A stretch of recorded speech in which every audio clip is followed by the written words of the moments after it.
लक्ष्मीच्या पावलानी या मालिकेत आणखी एका अभिनेत्रीची एंट्री झाली आहे. डिसेंबर महिन्यांपासून या मालिकेत आधीच 2 कलाकारांची एंट्री झाली आहे. तर आता यामध्ये आणखी एका अभिनेत्रीचा समावेश होणार आहे.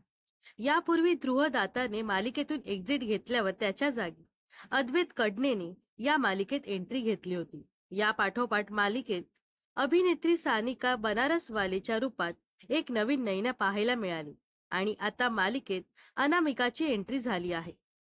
लक्ष्मीच्या पावलानी या मालिकेत तृष्णा चंद्रात्रे या अभिनेत्रीची एंट्री होणार आहे. ती या मालिकेत अनामिकाची भूमिका साकारत आहे. सोहम चांदेकर गाडी चालवत असताना चुकून त्याचा धक्का आजी आजोबांना लागणार असतो, पण या दोघांना अनामिका सुखरूप बाजूला करते. यानंतर सगळे लोक घडलेल्या प्रकरणाबद्दल सोहमला दोष देत असतात, पण अनामिका सोहमची बाजू घेते. पहिल्या नजरेतच सोहम तिला ओळखतो. या दोघांची आधीपासूनच ओळख असते असं प्रोमोमध्ये पाहायला मिळत आहे. तृष्णा चंद्रात्रे गेली अनेक वर्ष छोट्या पडद्यावर विविध भूमिका साकारताना दिसत आहे.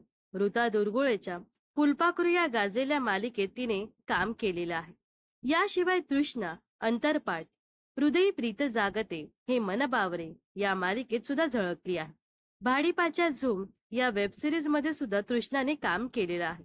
तर आता पुन्हा एकदा लक्ष्मीच्या पावलानी मालिकेतून प्रेक्षकांच्या मनावर अधिराज्य गाजवायला तृष्णा सज्ज झाली आहे.